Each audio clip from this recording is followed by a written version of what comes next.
जानते हैं, हम सभी इस जीवन काल में अपने सोलमेट्स को चुन कर आए हैं। कौन होते हैं ये सोलमेट्स और क्या सीखने और सिखाने आते हैं?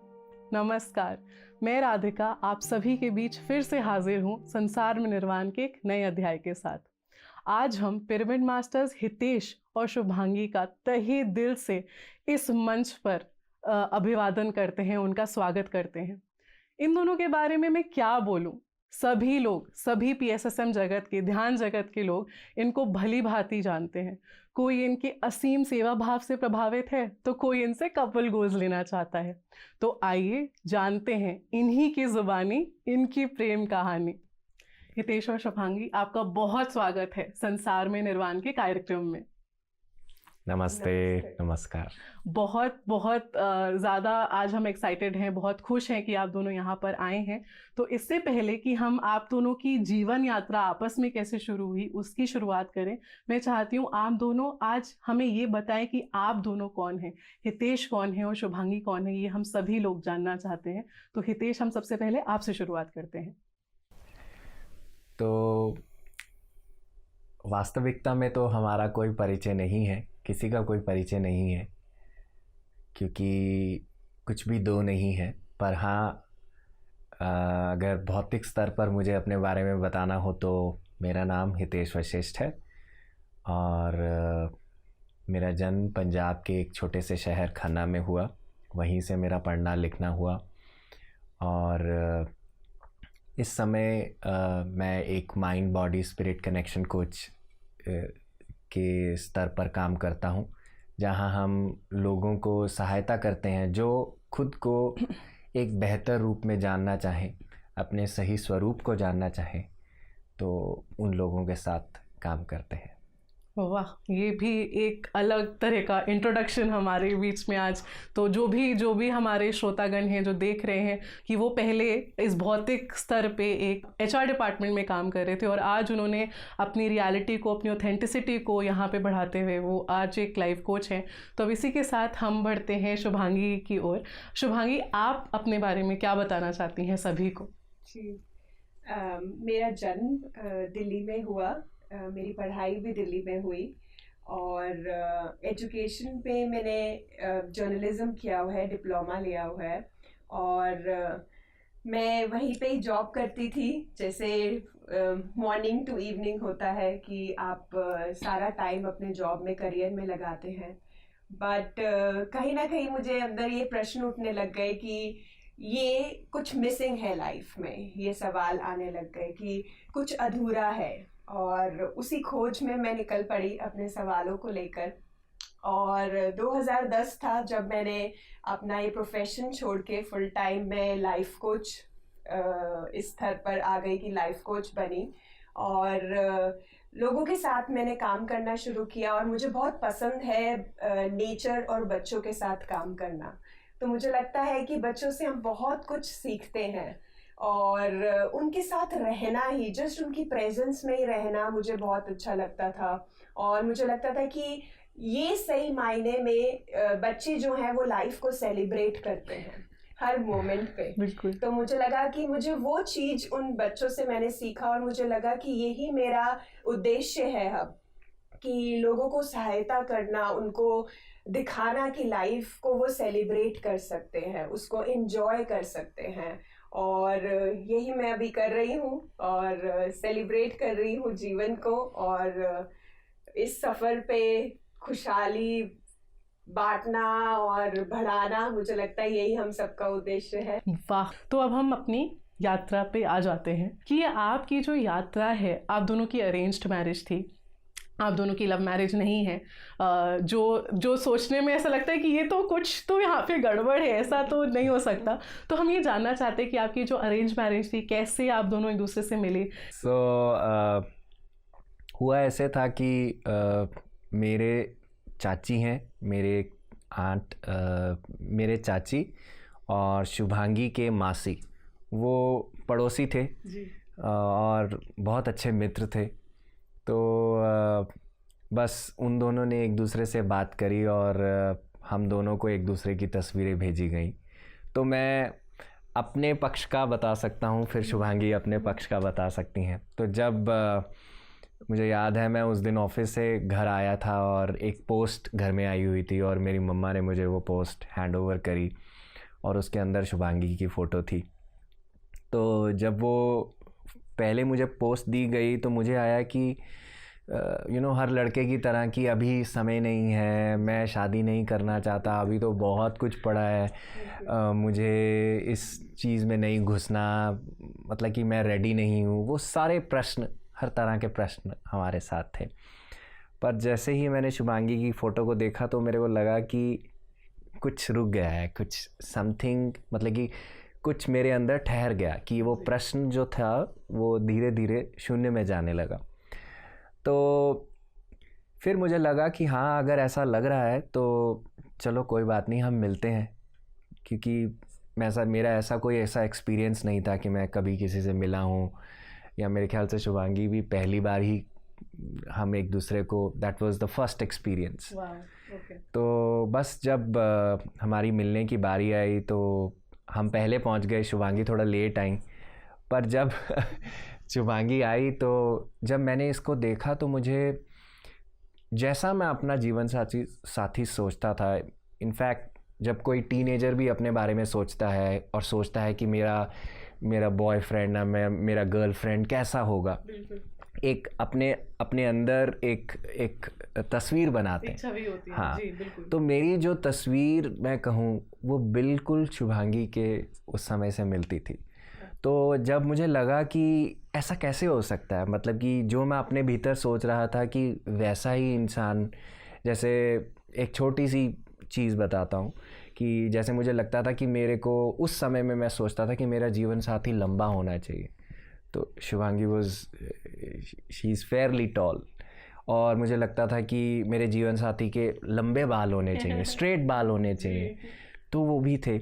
और जिस तरीके का शुभांगी का बर्ताव था, व्यवहार था, जैसा इसका सॉफ्ट एटीट्यूड था, वो सारी चीज़ें कहीं ना कहीं जो मेरी चेकलिस्ट में थी, जो मैं कहूँ कि क्योंकि हम उस वक़्त एक लॉजिक माइंड से चलते होते हैं, तो उस समय मेरे दिल में वो बस गया। तो मुझे लगा कि हाँ, मैं आगे बढ़ सकता हूँ, कि ऐसा नहीं है कि कि इसमें ट्रबल ही है ज़्यादा, या शादी में कुछ अच्छा नहीं होता है, तो पर जब धीरे धीरे मैं आगे बढ़ने लगा तो शुभांगी के साथ हमारी बातचीत शुरू हुई, और फिर मुझे याद है कि फिर हमारी मंगनी का समय आया, और जब मंगनी का समय आया तो दिल में एक, जिसे कहते हैं ना कि एक घबराहट सी आने लगी कि ये डिसीजन सही है, ये हाँ कि मैं अच्छा कर पाऊँगा, या ऐसा भी नहीं है कि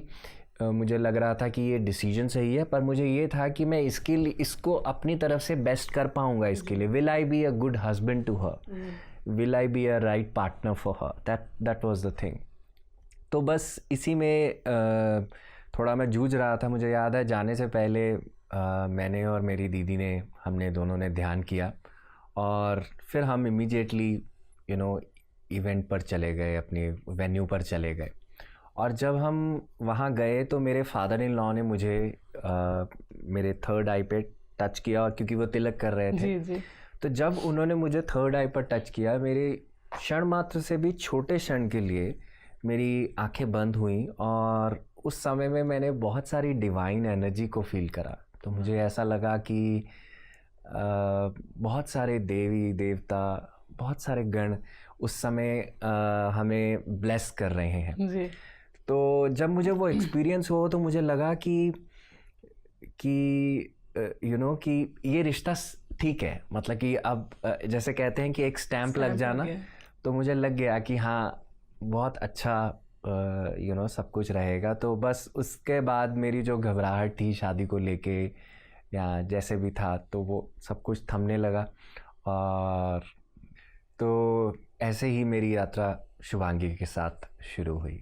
मतलब वो क्षण में आपको बस पता चल गया कि कोई इनसिक्योरिटी की तो जगह ही नहीं है, यही मतलब सब इनसिक्योरिटी, सारे क्वेश्चंस, यहीं पे आपका वो विराम लग गया था उस एक एक्सपीरियंस में। क्योंकि मुझे था जब हम अपने क्या कहते हैं कि भौतिक जीवन में थोड़ा लगे होते हैं और अपने आप को अच्छे से नहीं जानते हैं, तो आपकी अपने अपने बिलीफ सिस्टम्स होते हैं, जैसे छोटे छोटे बिलीफ सिस्टम की कैसे कोई किसी के साथ अपनी क्लोजेट शेयर कर सकता है और पूरा जीवन भर एक दूसरे के साथ रह सकता है, कैसे अपना बेड शेयर कर सकता है। तो ऐसी कंफ्यूजन्स दिमाग में रहती थी कि बोर नहीं हो जाते एक दूसरे के साथ, एक दूसरे को रोज देख के। पर जब मैंने वो चीज़ को एक्सपीरियंस किया कि वो डिवाइन एनर्जी को एक्सपीरियंस किया, तो मुझे लगा कि वो क्वेश्चन अपने आप अपने उत्तर तक पहुंच गए और उनका उत्तर कुछ नहीं पर उनका घुलना ही उनका उत्तर था। बिल्कुल बिल्कुल जी, अमेजिंग। ये तो बहुत ही सुंदर एक्सपीरियंस था आपका। तो अब जैसे इतने खुलकर हितेश ने अपना एक्सपीरियंस बताया शुभांगी, मैं चाहती हूँ आप भी अपना एक्सपीरियंस शेयर करें कि जब आपको, जैसे आप मुझे उनको तस्वीर दिखाई गई है तो मैं ये अनुमान लगा रही हूँ आपको भी तस्वीर दिखाई गई होगी, तो जब आपने तस्वीर देखी क्या फीलिंग था जब मिले, जब आपका ये मंगनी का जो सफ़र था, तो ये अब आप शेयर करिए कैसा था आपके लिए सारा एक्सपीरियंस। तो जैसे हितेश ने बोला कि उनको भी फ़ोटो मिला था, तो मुझे भी मेरे पापा ने एक एनवेलप में था फोटोग्राफ, तो वो उन्होंने मुझे दिया था। और बचपन से ही आई थिंक सबके अपने, अगर मैं बोलूँ सबके साथ ही ऐसा हुआ होगा कि जब आप बचपन में होते हो तो आप एक एक इमेज कह लो या साइन मांग लो कि आपको लगता है कि अगर वो चीज़ दिख जाएगी तो मतलब मैं ठीक रास्ते पर चल रहा हूँ। कि अगर हमें लगता है कि मैं एग्ज़ाम के लिए जा रहा हूँ तो मुझे कोई बर्ड ऐसा वाइट कलर का दिख जाएगा तो मेरा एग्ज़ाम अच्छा होगा, या कोई डॉग दिख जाएगा, सब अपने साइन बना लेते हैं, इमेज बना लेते हैं। तो बचपन से मुझे यही था कि मुझे लगता था कि यूनिवर्स मुझे कोई ना कोई साइन बताएगा कि जब भी मैं कोई अच्छा काम या इम्पोर्टेंट काम कर रही हूँ तो मुझे साइन मिला करेंगे। तो ऐसे ही मेरे साइन थे, तो मैंने अपने साइन बनाए हुए थे। तो मुझे था कि नंबर 7 जैसे कि मुझे लगता था कि मेरे लाइफ में बहुत इम्पोर्टेंट है। और मेरे ब्रदर का अगर मैं बोलूँ डेट ऑफ बर्थ 7 है, मेरे फादर नंबर 7 है। और अब ऑटोमेटिकली होता था, ऐसा नहीं होता था कि एफर्ट्स लगाने पड़ते थे। इनफैक्ट जैसे अगर मैं रिजल्ट की भी बात करूँ तो कहीं ना कहीं वो 7 डेट पे आ जाता था। तो जैसे 10th का रिजल्ट है, 12th का रिजल्ट है, तो 7 नंबर मेरे लिए बहुत इम्पोर्टेंट था। तो जब मैंने हितेश की फ़ोटो देखी और जब मैंने फ़ोटो ही देखी तो एक फ़ोटो देखकर मेरे मुंह पर एक मुस्कुराहट सी आ गई, एक वाइब्स मैं फील कर पा रही थी कि एक ऊर्जा ऐसी लग रही थी कि जैसे ही आप किसी की तस्वीर देखो और आपके दिल में एक उमंग सी, एक खुशी सी आ रही थी, तो वो स्माइल मेरे चेहरे पर आ गई थी। तो वो पहली चीज़ आई कि मुझे बहुत अच्छा फील हुआ अपने अंदर, वो वाइब्स अच्छी लगी। और फोटो के पीछे उन्होंने अपनी डेट ऑफ बर्थ लिखी हुई थी, और जब मैंने देखा कि 7 नवंबर उनकी डेट ऑफ बर्थ है हितेश की और मेरी 4 नवंबर है, तो वो भी एक सेकंड साइन मुझे मिला कि अच्छा ओके 7 है तो मतलब ठीक चल रहा है। और जैसे मैं कभी किसी से मिली नहीं थी पहले भी, तो अरेंज मैरिज में तो पहली बार मुझे लगा कि हाँ अब हम सेकंड स्टेप ले सकते हैं, अब हम मिल सकते हैं। और मुझे वो साइन भी मिल गए थे कि, तो मैंने पापा को अपने जैसे कहा कि ठीक है मुझे फ़ोटो देखकर और वो सब अच्छा लगा तो हम मिल सकते हैं। और हम गुड़गांव आए थे मिलने के लिए, हितेश गुड़गांव रहते थे तब और मैं दिल्ली में थी। और जब हम मिले हितेश को और जो मैंने फ़ोटो में देखा था तो बिल्कुल वैसी ही ऊर्जा मुझे महसूस हो पा रही थी, कि वैसी खुशी महसूस हो रही थी। और मुझे ये विश्वास था कि अगर मुझे ये साइन मिल गए हैं तो मुझे बस इसके साथ चलना है, फ्लो में चलना है। तो हितेश का जैसे प्रोफेशन, हितेश ने बोला कि हितेश HR में है, तो ह्यूमन रिसोर्स के लोगों का मैनेजर का होता है कि वो एक इंटरव्यू करते हैं कि बहुत फॉर्मल सा, जैसे ऑब्वियसली सबके अपने प्रश्न होते हैं जो पूछना चाहते हैं। तो हितेश के बहुत प्रश्न थे और मैं सिर्फ आंसर देती थी कि सिर्फ ये, मेरा कोई प्रश्न नहीं था। मुझे लगता था कि यूनिवर्स ने वो मुझे साइन दे दिया तो मुझे अब सरेंडर करना है, मुझे उस पर कोई क्वेश्चन नहीं लगाना है, जो मेरे लिए आ रहा है तो वो राइट ही आ रहा है। तो मैं सिर्फ जवाब दे रही थी और बस हितेश को देख रही थी, उनकी ऊर्जा को देख रही थी। और मुझे लग रहा था कि हाँ बस मुझे इस प्रेजेंस में रहना है, और जो वो पूछ रहे और हम बता रही थी मैं। और उसी पूछने में ही मुझे और जब मैं बता रही थी, अपने आंसर दे रही थी, मुझे लगा कि बहुत सारी ऐसी चीज़ें हैं जो बहुत हम दोनों में कॉमन है। ओके। बहुत सारे हमारे सोचने का तरीका, या आगे की अगर हम बोले लाइफ के बारे में भी, कि हम एज अ लाइफ को कैसे देखते हैं और आगे क्या हमारा उद्देश्य है, आगे जाके क्या करने का, और फैमिली को लेके क्या है कि हम, क्योंकि मैं एक न्यूक्लियर फैमिली से आई हूँ और हितेश एक जॉइंट फैमिली से आए हैं, तो हम दोनों को ये था कि हम सिर्फ एक इंडिविजुअल की शादी नहीं हो रही है, हमें था कि एक ये दो परिवारों का मिलन है, तो हमें एज अ होल लेके चलना है। तो वो विचारधारा हितेश की जो मैंने सुनी और जानी, तो मुझे लगा कि नहीं, ये बहुत सारी चीज़ें मैच करती। और एक छोटा सा इंसिडेंट है ऐसे, क्योंकि मुझे न्यूज़पेपर, तब मैं जर्नलिज्म में थी और मुझे पॉलिटिक्स इतना ठीक था, पॉलिटिक्स है, न्यूज़पेपर पढ़ना ऑब्वियसली एक जर्नलिस्ट के लिए बहुत इंपॉर्टेंट है, इंफॉर्मेशन रखना। तो हितेश ऐसे ही पूछ रहे कि अच्छा आपकी हॉबीज़ क्या हैं, तो मैंने ऐसे बोला कि मुझे रीडिंग पसंद है, रीड करना पसंद है। तो कह रहे अच्छा ठीक है। मैंने कहा हाँ मैं, तो हितेश ने पूछा आप न्यूज़पेपर पढ़ते हो? मैंने कहा हाँ न्यूज़पेपर पढ़ती हूँ। और क्या पढ़ते हो? मैंने कहा उसमें मैं हॉरोस्कोप जो आता है मुझे सिर्फ एंटरटेनमेंट वाला पार्ट अच्छा लगता था। हितेश कहते अच्छा मैं भी पढ़ता हूँ सुबह अपना हॉरोस्कोप। तो मुझे लगा हाँ ठीक है कि हम आज का दिन कैसा रहेगा, हमारे वो थॉट्स, क्योंकि हॉरोस्कोप में कहीं ना कहीं पॉजिटिव चीजें भी होती थी। बिल्कुल, बिल्कुल। कि आप अवेयर रहो उस दिन के लिए कि कैसी आपके अगर चैलेंजेस भी आते हैं, बट आप अवेयरनेस के साथ उनको हैंडल कर सकते हो। तो मुझे लगा कि हाँ हितेश भी एक डीपर लेवल पे लाइफ को समझते हैं और मैं भी जीवन को समझती हूँ। तो ये बहुत सारी लाइक्स, हमारी खाने को भी लेके, फूड को भी लेके हमारी बहुत सारी लाइक्स थी, पता चली। तो मुझे लगा कि हाँ अब ये राइट पर्सन है, अब हम आगे मूव ऑन कर सकते हैं और शादी के लिए आगे बढ़ सकते हैं। बिल्कुल। तो जैसे हितेश ने शेयर किया कि उनका जो है वो एंगेजमेंट के दौरान, आपकी मंगनी के दौरान इतना डिवाइन एक्सपीरियंस था, आपके लिए क्या एक्सपीरियंस था आपकी मंगनी के दौरान? आपके लिए क्या स्पेशल था उस दिन? क्या ऐसी चीज़ आपको लगी कि वैसे तो आपको पता चल गया था कि नहीं यहीं ठहरना है, क्योंकि अगर आप एंगेजमेंट कर रहे हो, रेडी हो, तो ऑब्वियसली आपको पता है कि नहीं यही इंसान है, लेकिन एंगेजमेंट में कोई ऐसा चीज़ जैसे हितेश के लिए हुआ कि बस अब तो स्टैंप लग गया, इतना ब्लेसिंग फील हो रहा है, मतलब यही रिश्ता, ये बिल्कुल ठीक है, कोई क्वेश्चन नहीं करना, तो आपके लिए उस दिन वो मोमेंट पे ऐसा क्या हुआ कि बस यही जो सोचा था, ये साइन जो है इतना बड़ा जो मिला था वही सही है, यही होना था? तो आपका मंगनी में क्या ऐसा तो जैसे मैंने पहले बोला कि मुझे 2 साइन मिल चुके थे, कि एक तो नंबर 7 और वाइब्स मुझे फील हो रही थी कि मुझे खुशी की वाइब, एक्सपैंड फील हो रहा है अंदर अपने भीतर। और एंगेजमेंट पे उससे पहले हमें पता चला कि हितेश भी मेडिटेशन करते हैं और मैं भी मेडिटेशन करती थी। तो हम लोग अपने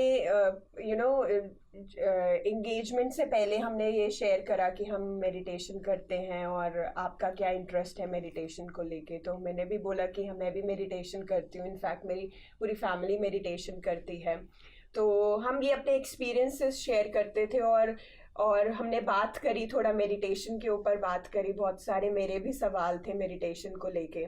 तो एंगेजमेंट पे जैसे कि हम जब एंगेजमेंट पे मिले और एंगेजमेंट जब होनी थी, तो हितेश ने मुझे गिफ्ट दिया और मैं भी बहुत एक्साइटेड थी कि अच्छा एंगेजमेंट पे गिफ्ट मिला है। और तो जब मैंने वो गिफ्ट खोला और उसके अंदर एक सीडी थी और मैंने उस सीडी के ऊपर पढ़ा कि क्या लिखा हुआ था, तो उस पे था कि स्पिरिचुअल रियलिटी सीडी।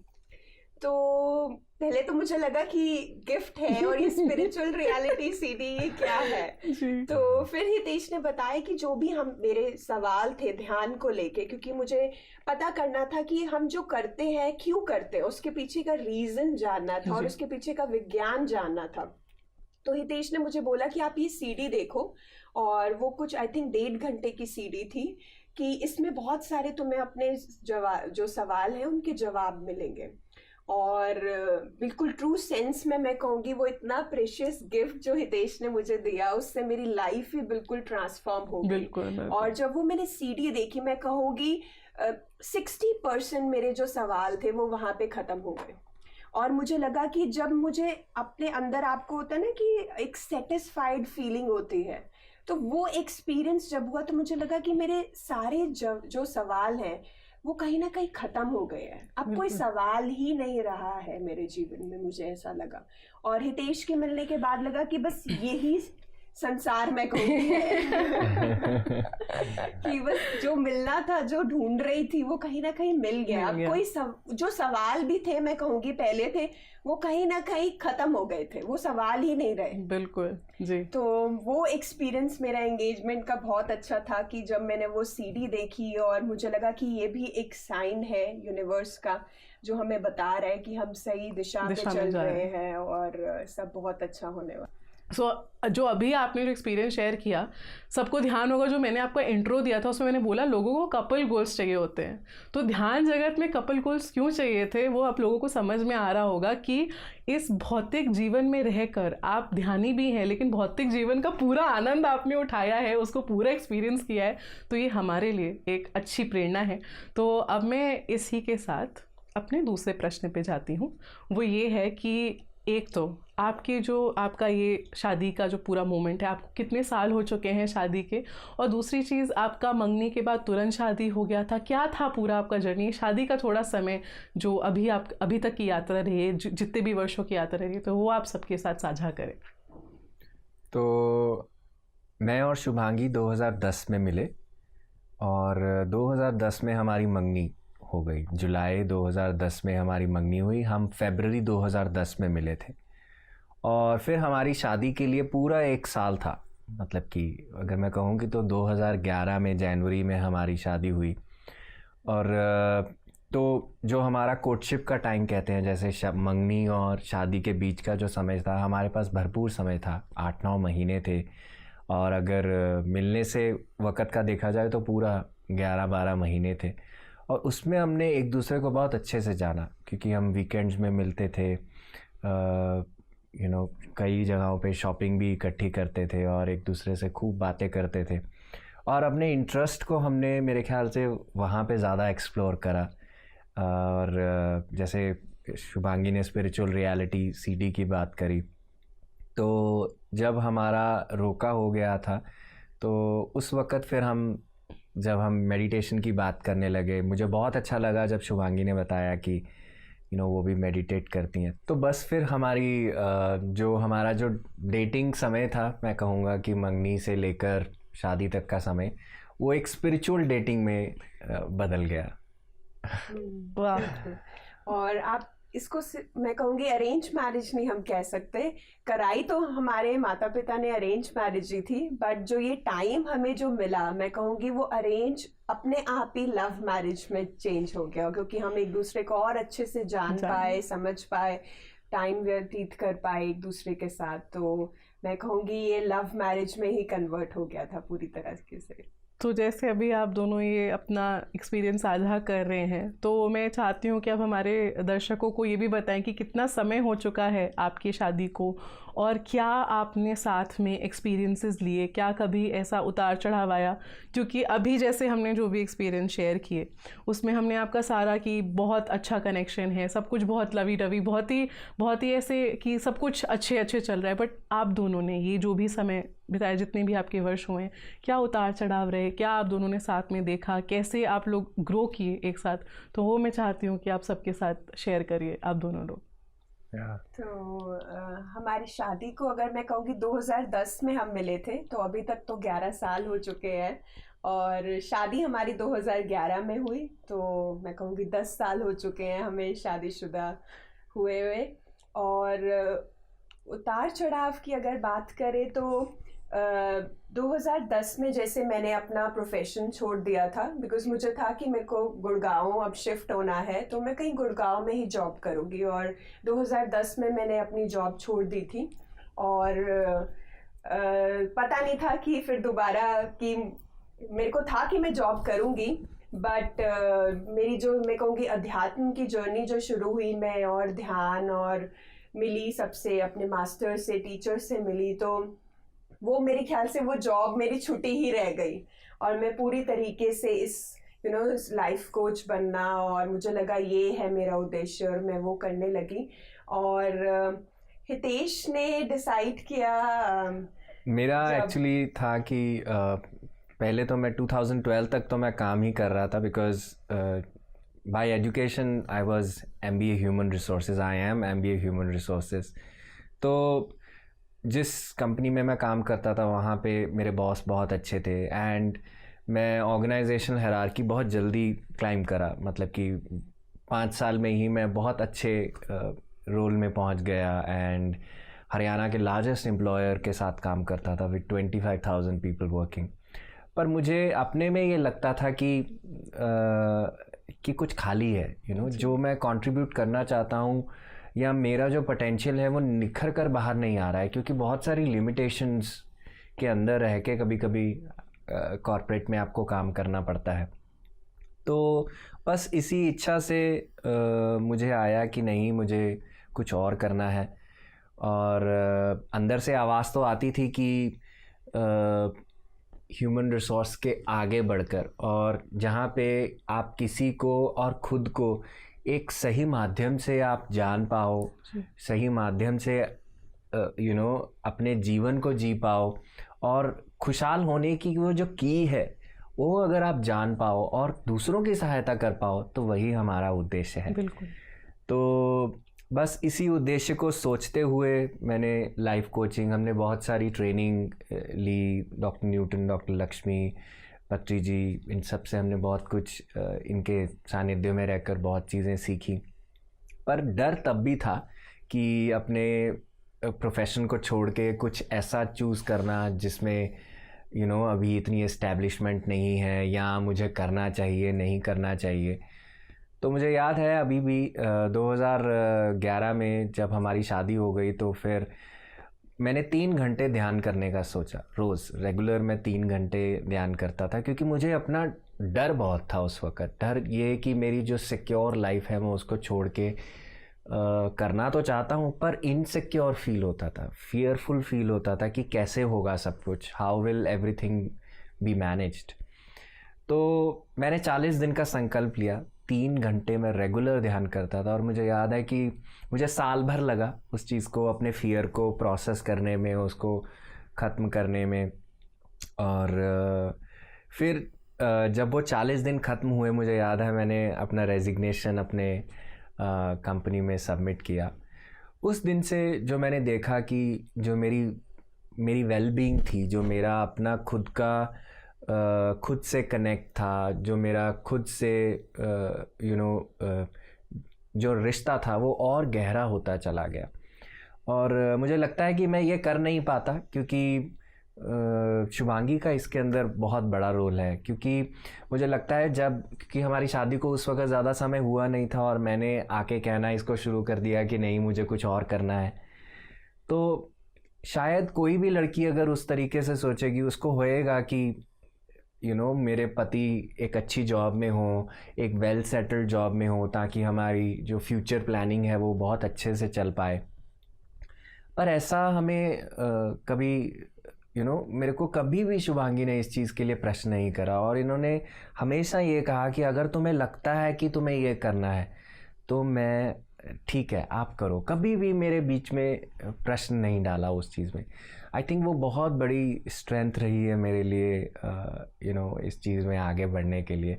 और वहीं से अब तक की जर्नी जो हमारी है, क्योंकि चैलेंजेस बहुत थे, ऐसा नहीं है कि एक फेरी वर्ल्ड की कहानी है। चैलेंजेस हमारे अपने स्तर पर रहे। चैलेंजेस जैसे अब जिस तरीके का हमने अपने लिए जीवन चुना, तो जीवन में चुनते हुए भी लोगों का सबका ये रहा, क्योंकि माता पिता भी पूछते हैं कि तुम जब इतना पढ़े हो तो तुम वो काम क्यों नहीं करते जो तुम्हें जिसमें जिसमें तुम्हारी पढ़ाई हुई है। पर जब आपकी विचारधारा किसी से नहीं मिलती तो क्या होता है, वो चैलेंजेस के रूप में आपके सामने आता है, और आप कैसे डील करते हो वहीं पे आपकी स्पिरिचुअलिटी दिखती है। आपने क्या सीखा है अपने बारे में, वहीं पर आपका वो चीज़ दिखता है। और शुभांगी के लिए मेरे ख्याल से इनका अपना चैलेंज रहा, क्योंकि शादी से पहले शुभांगी ने अपनी, जैसे मैंने जॉब छोड़ दी थी, और शादी के बाद भी जैसे मैंने अपना टाइम लिया जॉब को ना करने के लिए। मेरे भीतर से जब मैं ध्यान करती थी तो मुझे लगता था कि ये मैं नहीं करना चाहती हूँ। तो हितेश ने पूरी सहमति उसके साथ रखी और मेरे सहायक बन के रहे कि जैसा मुझे लग रहा है उस समय, पूरा मुझे स्पेस दिया कि नहीं, तुम्हें अगर जॉब अभी कंटिन्यू नहीं करनी है, तुम अपना समय लो, अपने साथ अगर टाइम स्पेंड करना है। तो उस चीज़ में मुझे बहुत स्ट्रेंथ, मैं कहूँगी, मुझे हितेश से मिली। तो ये चैलेंजेस हमारे जीवन में जब शुरुआती में ही मैं कहूँगी, क्योंकि अभी मेरे ख्याल से 2011 में शादी हुई और हमने 10 में मैंने ये डिसीजन ले लिया कि मुझे जॉब अभी नहीं करनी है, जो कि बहुत बड़ा डिसीजन है। तो उसमें पूरी सहायता दी हितेश ने मेरी। जैसे अभी हम लोग चैलेंजेस की बात कर रहे हैं कि इतने चैलेंजेस आपने देखे, तो ये और आपने ये भी साझा किया कि आपके 10 वर्ष पूरे हो चुके हैं, पूर्ण हो चुके हैं। तो इन 10 वर्षों में ऐसा कभी नहीं हुआ कि आपके बीच में कोई अनबन हुई, या कभी आपने एक दूसरे को रूठना मनाना, एक जो वो नॉर्मल कपल्स के बीच में होता है, तो ऐसा कभी कुछ हुआ? अगर हुआ तो आप लोगों ने कैसे उसको समेटा, कैसे सुलझाया? इस पर थोड़ा सा आप कुछ प्रकाश डालिए। ये मेरे ख्याल से ये प्रश्न हमें बहुत बारी पूछा जाता है, और कभी भी कहीं भी जाएं हमें हमेशा लोग कहते हैं कि क्या आपकी लड़ाई नहीं होती है। आई थिंक आप भी वही जानने का प्रयास कर रहे हैं। तो मैं हमेशा यही कहता हूं कि लड़ाई तो नहीं मैं कहूँगा, पर हाँ, हमारी कभी कभी ओपिनियंस डेफिनेटली अलग अलग होती हैं कि शुभांगी को कुछ पसंद है, या शुभांगी कुछ किसी चीज़ को किसी तरीके से देख रही हैं और मैं उस चीज़ को किसी और तरीके से देख रहा हूँ। पर हम उस चीज़ में ये हमेशा याद रखते हैं कि इसका मतलब डिफरेंसेस ऑफ ओपिनियन का होने का मतलब ये नहीं है कि इसको कॉन्फ्लिक्ट में ही बनना है, कॉन्फ्लिक्ट की एनर्जी में ही जाना है। हम ये याद रखते हैं कि क्योंकि हमें सिक्के का दूसरा पहलू भी देखना है, क्योंकि हम अगर एक सिक्के का पहलू देखेंगे तो दूसरे सिक्के को मिस कर जाएंगे। तो दोनों में थोड़ा कॉन्ट्रास्ट होना भी हमारे लिए सहायक है और हमारी ग्रोथ को आगे बढ़ाता है। तो जब मेरे पास एक पहलू है, जब शुभांगी के पास दूसरा पहलू है, तो आई थिंक वो हमें हेल्प ही करता है, और इसी विचारधारा को हम दिमाग में रखते हैं। तो कभी वो एक, जैसे हम कहते हैं कि बहुत बवाल वाली सिचुएशन या लड़ाई वाली सिचुएशन ऐसी नहीं बनती है। तो I think that is what it is. Okay, तो जैसे अभी हम लोग ये पूरा जो हमारा वार्तालाप चल रहा है, इससे मुझे एक आज जो मेरे मन में जो एक चीज़ थी जिस पे मैं शायद खुद भी उत्तर ढूंढ रही हूँ, या मैं चाह रही हूँ कि आप ये आंसर करें और ये सबके लिए आंसर करें। एक अमूमन जैसे आप लोग जैसे कपल्स बैठे हम लोग इतनी चीज़ें बात कर रहे हैं, तो हम सभी जानते हैं कि आप लोग एसोटेरिक रेल्म से भी बहुत जुड़े हुए हैं, उसके बारे में भी आप सिखाते हैं, बात करते हैं और विश्वास भी करते हैं कहीं पे। वहाँ पर एक बात आती है सोलमेट की, ट्विन फ्लेम की या सोल फ्लेम की, उसको कितने ही नाम दे दें। तो चूँकि अभी हम ये बात कर रहे हैं कि चैलेंजेस एक्सेप्ट की, और आप लोग का सामंजस्य भी हमें जो समझ में आ रहा है कि it's just a difference of opinion, कि एक ओपिनियन में डिफरेंस है, कोई लड़ाई झगड़ा नहीं है, यहाँ पे एक दूसरे को समझने की ज़्यादा बात हो रही है। तो जब हम आते हैं कि सोलमेट होते हैं या सोल फ्लेम होता है या जो भी हम उसको नाम दें, उस पर आप दोनों की क्या राय है? आप दोनों उस पहलू को कैसे देखते हो? उसके बारे में आप दोनों क्या बताना चाहते हो, और आप दोनों का क्या कनेक्शन है उस लेवल पे? Would you like to share? तो मुझे लगता है कि एक जो परिभाषा है सोलमेट्स की, जो हम सोचते हैं, हमारी परिभाषा उस चीज़ को लेकर थोड़ी भिन्न है। क्योंकि कभी कभी होता क्या है कि जब हम किसी से बात करते हैं तो लोग कहते हैं कि मेरा सोलमेट कब आएगा, और जब वो सोलमेट की बात करते हैं तो उनको, लड़की को लगेगा कि कोई राजकुमार एक सफ़ेद घोड़े पे बैठ के आएगा, या एक परियों वाली कहानी होगी, या कुछ ऐसा होगा कि स्लीपिंग ब्यूटी वाली कहानी होगी। ऐसा नहीं होता। सोलमेट्स ज़रूरी नहीं है कि रोमांटिक रिलेशनशिप्स सोलमेट्स बने, ऐसा ज़रूरी कहीं नहीं होता। जबकि एक किसी परिभाषा में देखा जाए, आजकल बहुत ज़्यादा विश्वास किया जाता है कि सोलमेट्स रोमांटिक रिलेशनशिप में होता है। ऐसा ज़रूरी नहीं होता।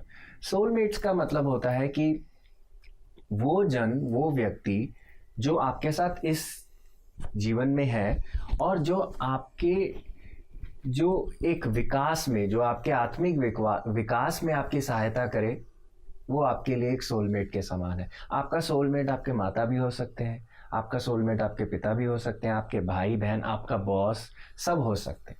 तो ऐसा नहीं है कि सोलमेट सिर्फ बॉयफ्रेंड गर्लफ्रेंड या एक ऐसी वाली फीलिंग है, नहीं, इससे बाहर निकलने वाली फीलिंग है। और शुभांगी के साथ अगर मैं कहूँ अपना रिश्ता, हाँ वो अलग बात है कि हमारा रिलेशनशिप एक पति पत्नी वाला है, पर सोलमेट्स को जानने का एक छोटे से लक्षण होते हैं। और वो लक्षण में अगर आप जानना चाहें कि जब सोलमेट्स आपस में आते हैं तो उनकी प्रगति जो होती है वो तेज़ होती है। जैसे जब शुभांगी मेरे जीवन में आई, उससे पहले मैं एक हेलीकॉप्टर की तरह था, और जैसे ही शुभांगी आई तो मैं रॉकेट बन गया कि उसमें गति बढ़ गई। और क्या होता है कि जो आप हो वो सब शेक होके गिर जाता है और एक नई चीज़ बन जाती है। और हमें लगता है कि इसमें सब कुछ, सोलमेट में सब कुछ बहुत अच्छा होने वाला है, ऐसा नहीं होता। इसमें सिर्फ ये होता है कि जब आपको एक आत्मिक स्तर का मित्र आपको मिलता है तो वो सबसे पहले आपको झिंझोड़ेगा। मतलब कि जो आपने अपने लिए आइडेंटिटीज़ बनाई हुई हैं, सबसे पहले उनको झिंझोड़ना होगा। और जब वो गिरेंगी, क्योंकि वो आइडेंटिटीज़ गिरेंगी, तो सबसे पहले आपको चैलेंज मिलेगा। वो बाद में मिलेगा कि आपके लिए क्या अच्छा है। तो अगर आप उस चीज़ को चैलेंज की तरह से लेने के लिए तैयार हैं, तभी आप आगे बढ़ सकते हैं। और ये रिश्ता ऐसा होता है कि जहाँ आप दूसरे में अपना प्रतिबिंब देख सकें, आप अपना मिरर समझ सकें कि हाँ, दूसरा अपने माध्यम से आपको समझाने की क्या कोशिश कर रहा है। तो आई थिंक ये कोई भी रिश्ता हो सकता है, ज़रूरी नहीं है कि सिर्फ दाम्पत्य जीवन या एक बॉयफ्रेंड गर्लफ्रेंड वाला ही रिश्ता सोलमेट हो सकता है। तो That's what I feel. Right. और मैं इसी में ऐड करना चाहूँगी कि जैसे हितेश ने बोला कि सोलमेट कोई भी हो सकता है। और सोलमेट को जानने के लिए, क्योंकि जब भी हम एक इंसान को, एक पार्टनर को विजुअलाइज करते हैं तो हम 2-3 स्तर पर उनको देखते हैं। तो जो पहला स्तर होता है कि हम फिज़िकल अपीयरेंस देखते हैं, क्योंकि हमारा होता है कि हम अट्रैक्ट हो पा रहे हैं कि नहीं हो पा रहे, फिज़िकली कैसा दिख रहा है, स्किन का कलर कैसा है, फीचर्स कैसी हैं। और फिर आता है मेंटल लेवल पे कि हमारी मेंटालिटी कैसी है, हम सोचने का तरीका कैसा है, क्या हम जीवन को लेके सोच रहे हैं। और फिर आता है एक इमोशनल स्तर पे कि भावनात्मक स्तर पे कि आप कैसे जुड़ते हो। तो मैं कहूँगी सोलमेट के लिए हम मोस्टली फिज़िकल पे ज़्यादा इम्पोर्टेंस देते हैं। अगर हम जैसे यंग युवाओं के साथ काम करते हैं तो उनकी फ़र्स्ट प्रेफरेंस होती है फिज़िकल अपीयरेंस को लेके। तो मैं कहूँगी अगर आप सोलमेट ढूंढ रहे हैं तो आप, और जैसे हितेश ने बोला कि गहरे स्तर पर देखिए, तो आप उनके साथ जब रहते हैं, उस पार्टनर के साथ, देखिए फिज़िकल अपीयरेंस तो हम सब ने बूढ़ा होना है, ये स्किन का कलर, वो झुर्रियाँ भी आएंगी, वो सब कुछ धीरे धीरे वो होगा। और मेंटल लेवल पे भी होता है कि आप देखो एक सोच को बदल सकते हो, ये हम बदल सकते हैं। अगर उसका पर्सपेक्टिव आपके साथ नहीं मैच कर रहा, बट आप अपना पर्सपेक्टिव समझा के उस सोच को बदल सकते हो। बट जो इमोशनल लेवल होगा, मैं कहूँगी वो सबसे गहरा, मैं कहूँगी स्तर पे हमें इमोशनली आप उस इंसान के साथ कैसे कनेक्ट करते हैं, वो आपका सोलमेट बनता है ट्रू सेंस में। उन दो ये जो इमोशनल, मैं कहूँगी ये भीतरी स्तर है, और ये जो 2 स्तर है ये बाहर की लेयर्स हैं। अगर आप बाहर देखोगे इन 2 स्तर पे, अगर आप उनको देख रहे हो एज अ सोलमेट, आप कभी भी उनको रिजेक्ट कर सकते हो कि नहीं, उनकी अपीयरेंस अच्छी नहीं थी या उसकी सोच मेरे साथ नहीं मिलती है। बट अगर आप भावनात्मक स्तर पे देखोगे कि इमोशंस कैसे, वो आपके स्पेस होल्ड करता है, आपको समझता है, आपको एक्सप्रेस करने के लिए आपको सपोर्ट कर रहा है, आपके लिए वो स्पेस होल्ड कर रहा है, तो वो कोई भी सोलमेट हो सकता है। चाहे वो आपकी मदर हो सकती है, जो आपको इमोशनल स्तर पे आप उनके साथ गहरे जुड़े हो, क्योंकि आप वो सदैव ये परमानेंट रहेगी, इमोशनल स्टेज कभी ख़त्म नहीं हो सकती। जैसे फिजिकल ये कि आपको भी वो इंसान अच्छा लग रहा है, बट बुजुर्ग में आपको लगेगा नहीं, रिंकल्स आ गए, मैं कैसा लग रहा हूँ, या वो मेरा पार्टनर कैसा लग रहा है, ज़्यादा वाइट हेयर जल्दी आने लग गए या ये हो गया। तो आप आप वो बदल सकती हैं चीज़ें, बट ये इमोशनल लेवल होगा जो एकदम स्थिर रहेगा एक साथ, वो कभी ख़त्म नहीं होगा और डीपर लेवल पे जाएगा। शादी पे मतलब कि ये समय के साथ ये चीज़ बढ़ती जाएगी। जो हमारा इकोनॉमिक्स का लॉ है, law of diminishing marginal utility, it won't work here कि आपको हर समय में उस चीज़ का प्रगति होगा, क्योंकि आध्यात्मिक जुड़ना ऐसा जुड़ना होता है जहाँ पे हर दिन आपका घटता नहीं है कुछ भी, प्यार घटेगा नहीं, प्यार बढ़ेगा ही। तो एक एग्जाम्पल के रूप में अगर आप किसी गार्डन में एक वृद्ध दाम्पत्य को देखते हैं, हमें उनको देख के ही प्यार उमड़ता है, हमें लगता है कितने अच्छे लग रहे हैं दोनों। ये क्या है? ये उनका इमोशनल बॉन्डेज है कि बात ना करते हुए भी एक दूसरे को साइलेंस से अपना प्यार समझाना, ये हमारा इमोशनल बॉन्डिंग है। किसी के साथ अपने कमरे में होना, चाहे बात भी ना करना, पर उसके होने से आप अपने आप में, जिसे कहते हैं कि you are happy with the presence, कि ऐसा नहीं है कि उसको बहुत सारी चीज़ें करनी पड़ेंगी, आपको मनाना पड़ेगा, फूल लाने पड़ेंगे, नहीं, ऐसा नहीं। इट्स लाइक जस्ट बी, कि दैट पर्सन, वो इंसान आपको एक मेडिटेटिव जोन में लेकर जा सकता है। ऐसा व्यक्ति उस इमोशनल स्तर पे अपने आप को, आई थिंक वो इवेंचुअली फिर हमारा आध्यात्मिक स्तर पर जाता है कि जब हम उसकी प्रेजेंस में अपने आप को वी फील गुड। पूरी तरह से अध्यात्म में जाने के लिए ज़रूरी नहीं है कि आपको सब कुछ छोड़ छाड़ कर उस तरफ जाना है। हमने अपने गुरुओं से, अपने टीचर्स से, और चाहे कहें हम दृश्य टीचर हों या अदृश्य टीचर हों, उन सबसे जो सीखा है वो ये है कि आपके जीवन में संतुलन का होना बहुत ज़रूरी है। तो जैसा भी हम, जिस तरीके से अपने काम को हमने चुना, क्योंकि हमें लगता है कि उस काम से हम अपने जीवन में संतुलन बना सकते हैं, क्योंकि हम उस काम से दूसरों को सहायता कर सकते हैं अपने जीवन में संतुलन बनाने के लिए। और कहीं ना कहीं जब हम अध्यात्म की बात करते हैं, जब भी हम उस शब्द के बारे में सोचते हैं, हमें कोई दिखता है हिमालय की चोटी पर बैठा हुआ कोई साधु जन जो तपस्या कर रहा है, पर हम ये कहना चाहते हैं कि ज़रूरी नहीं है कि हमें खुद का जीवन छोड़ छाड़ के, खुद के जो चीज़ें आपको पसंद हैं, हाँ हम अच्छा रहते हैं, एक नॉर्मल इंसान की तरह जाते हैं, पिक्चर्स देखते हैं, मूवीज़ देखते हैं, अपने कज़न्स के साथ उठना बैठना करते हैं, खूब सारे दोस्त हैं हमारे, पार्टी करते हैं, और पर इसका मतलब ये नहीं है कि हम जो भीतर है उसको भूल जाते हैं।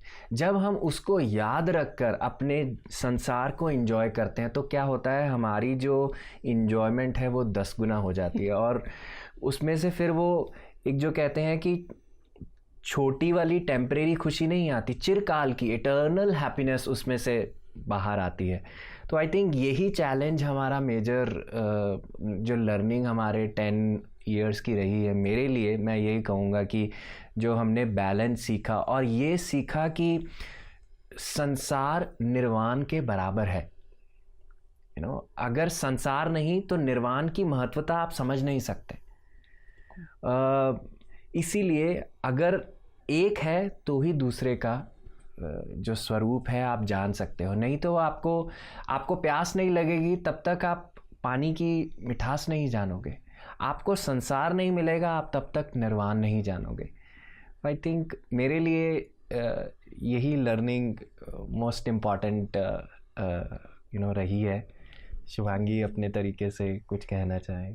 तो ये 10 साल मैं कहूँगी जैसे जीवन चलता है, अगर आप जीवन के बारे में, अगर ईसीजी जब चलती है वो ऊपर और नीचे जाती है, तो हमारा जीवन भी वैसे ही है। तो हमारे पास बहुत सारे लोग आते हैं कि नहीं आप तो हमेशा हैप्पी, हमेशा आप ध्यान ही, हमेशा वही सब करते हैं। तो हम उनको बताते हैं कि हम दोनों का, जैसे संतुलन की बात हुई, तो हम अध्यात्म भी उतना ही करते हैं जितना हम संसारिक जीवन में है। तो अपनी रिस्पॉन्सिबिलिटीज़ को हम पूरा, अपने कर्तव्य जो हैं वो पूरे निभाते हैं, चाहे वो हमारे परिवार के लिए हो या सोशली हो, आसपास के वातावरण के लिए हो। तो वो सारी रिस्पॉन्सिबिलिटीज़ हम संसार में रह के पूरी तरीके से देते हैं। और ये टाइम मैं कहूँगी हितेश ने मुझे, जैसे मैंने बताया कि 2007 में पता चला था कि मेरी माता जी को कैंसर डायग्नोस्ड हुआ था, और 2009 में वो एक्सपायर हो गई थी, उनकी मृत्यु हो गई थी। और 2010 में फिर मैं हितेश से मिली, और मैं कहूँगी हितेश मेरे लिए वो माध्यम बने, जो भी मेरे सवाल थे और जो भी मेरे अंदर वो गुस्सा था लाइफ को लेकर, और डर था जीवन में, और फीलिंग थी कि मेरे साथ ऐसा क्यों हुआ, मेरे साथ ही ऐसा क्यों हुआ, और मुझे लगता था कि मुझे जीवन जीना नहीं है, जीवन मेरे लिए ख़त्म हो चुका है और मुझे अपनी मदर के साथ रहना है। और ये बहुत सारे मेरे भीतर ये सवाल थे और मैं इनका आंसर ढूंढ रही थी। तो मैं कहूँगी हितेश वो मीडियम बने मेरे जीवन में, जिनके थ्रू मैं पत्री जी से मिल पाई, डॉक्टर न्यूटन, डॉक्टर लक्ष्मी से मिल पाई, और अपने भीतर जो ये सवाल थे, जो ये इमोशंस थे जिन पे मेरे को काम करना था, मैं उन पे काम कर पाई और अपने आप को जान पाई। मैं कहूँगी एक नया जन्म मैं कहूँगी कि मेरा हुआ कि नहीं, मुझे जीना है जीवन को, मेरा कोई उद्देश्य है अगर मैं यहाँ पर हूँ, नहीं तो मुझे लगता था कि मेरा कोई उद्देश्य नहीं है। तो आई थिंक हितेश के थ्रू ही मैं लाइफ को सेलिब्रेट कर पाई, संसार को मैं जी पाई, जीवन को जो एक ट्रू सेंस में मैं कहूँगी कि जीना क्या होता है, निर्वाण क्या होता है। तो वो थ्रू हितेश मुझे वो निर्वाण मिल पाया। और मैं कभी कभी अपने आप को सोचती हूँ कि मैं शायद मैं पता नहीं कितनी ब्लेस्ड हूँ। मुझे लगता है कि ऐसी चीज़ें मुझे मिली, अपने आप से ही मास्टर्स, अपने आप से ही टीचर्स, लोग मिलने लग गए, मुझे कुछ करना नहीं पड़ा। मैं कहूँगी सच में मुझे कुछ करना नहीं पड़ा, मेरी लाइफ एकदम एफर्टलेसली, मुझे लगा कि बस दरवाजे खुलते गए और मैं उस पर बस मेरे को एक कदम उठाना था और वो नेक्स्ट कदम मेरे आगे होता था। तो इतनी स्मूथ मेरी जो ये 10 साल की जर्नी मैं कहूँगी कि रही कि एफर्टलेसली मुझे बस चलना है आगे, और मुझे पता है कि लोग हैं मेरे साथ और मुझे संसार है मेरे को बताने के लिए, गाइड करने के लिए, टीचर्स हैं, लोग हैं, दोस्त हैं।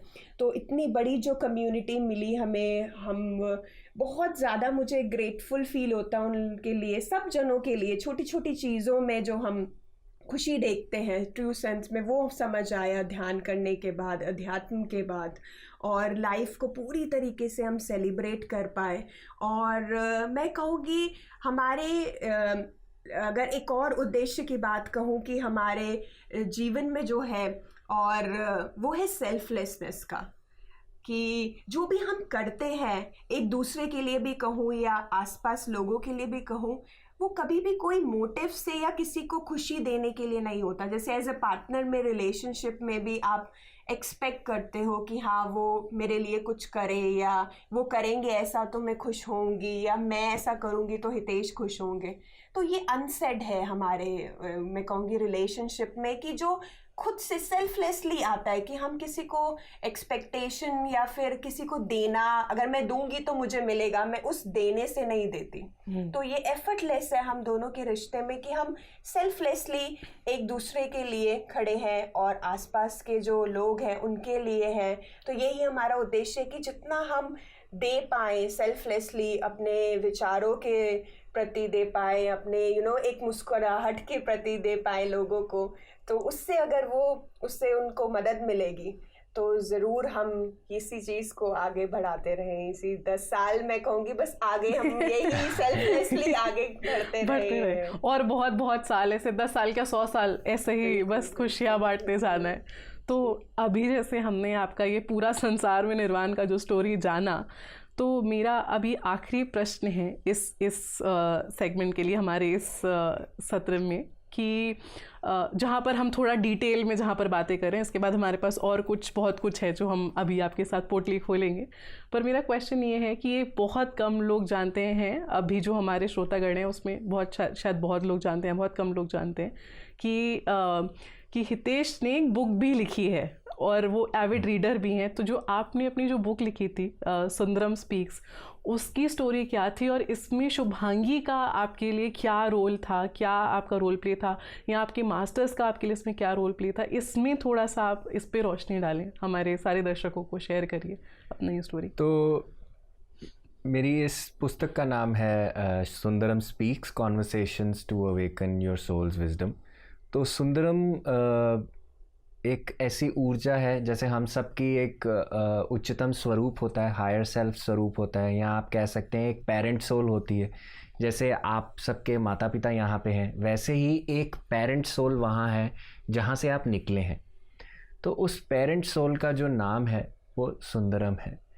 तो मैं एक ट्रेनिंग पर गया था। उस ट्रेनिंग डॉक्टर न्यूटन के पास था QLU में 2018 में। तो जब मैं वो ट्रेनिंग कर रहा था तो मेरा कनेक्शन अपने उस पेरेंट सोल से हुआ। तो सर के दिशा निर्देश अनुसार मैंने रोज़ आकर उन सुंदरम से कनेक्ट करना शुरू करा। और शुरुआत में जो मुझे इन्फॉर्मेशन आती थी वो मैं आंखें बंद करके लिखने का प्रयास करता था। और एक दिन मुझे याद है कि लिखते लिखते मुझे बीच में थॉट आया कि मेरा पेन में रिफ़िल नहीं है, पर मैं लिखता गया और मैंने 4 पेजेस भर दिए। और जब मैंने आंखें खोली मैंने देखा कि पेन वहीं पर ख़त्म हो गया था, कि जहाँ थॉट आया था कि इंफॉर्मेशन आई थी कि ये बंद हो गया है। तो इस तरीके से मुझे लगता है कि जो मेरा कॉन्वर्सेशन का एस्पेक्ट था सुंदरम के साथ वो धीरे धीरे इम्प्रूव होने लगा, क्योंकि मुझे लगा कि लिखने से नहीं, हमें इस चीज़ को और तरीके से भी एक्सप्लोर करना चाहिए। और शुभांगी का उसमें रोल बहुत इम्पॉर्टेंट रहा, क्योंकि जो भी मैं लिखता था, हर दिन जो भी मैं लिखता था वो सबसे पहले शुभांगी पढ़ती थी। और कभी कभी होता भी ऐसे था कि अगर मैं उस स्टेट में चीज़ों को, इन्फॉर्मेशन को ले रहा हूँ और शुभांगी को मैं बोलता रहता था और शुभांगी टाइप या रिकॉर्ड करती रहती थी उन चीज़ों को, ताकि हम उसे वापस बुक के लिए एक मैन्युस्क्रिप्ट के रूप में यूज़ कर पाएँ। तो आई थिंक शुभांगी की बहुत ज़्यादा पेशेंस थी उस चीज़ में, क्योंकि हम दोनों के लिए एक, मैं कहूँ कि बड़ी फर्स्ट अटेम्प्ट थी, हमारे फर्स्ट चाइल्ड की तरह था वो एक। और I think that's how it all went. और अभी ऐसा है कि हमें बहुत सारे बच्चे चाहिए ऐसे बिल्कुल। और वो बच्चे जो, क्योंकि अपने बच्चों को सब देते हैं, बिल्कुल। और हम चाहते हैं कि हम उन सबको दें जो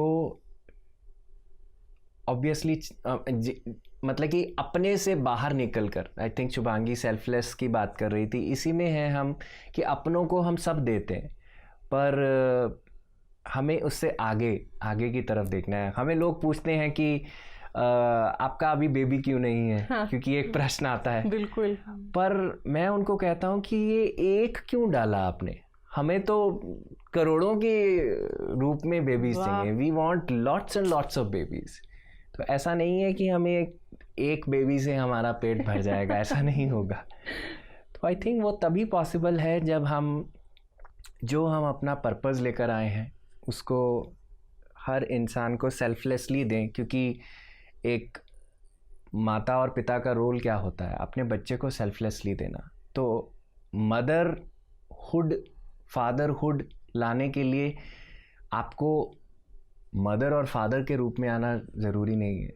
आप उस ऊर्जा के माध्यम से ही जब आप किसी चीज़ को देते हो, आप ऑटोमेटिकली माता और पिता, डिवाइन मदर फादर से जुड़ जाते हो।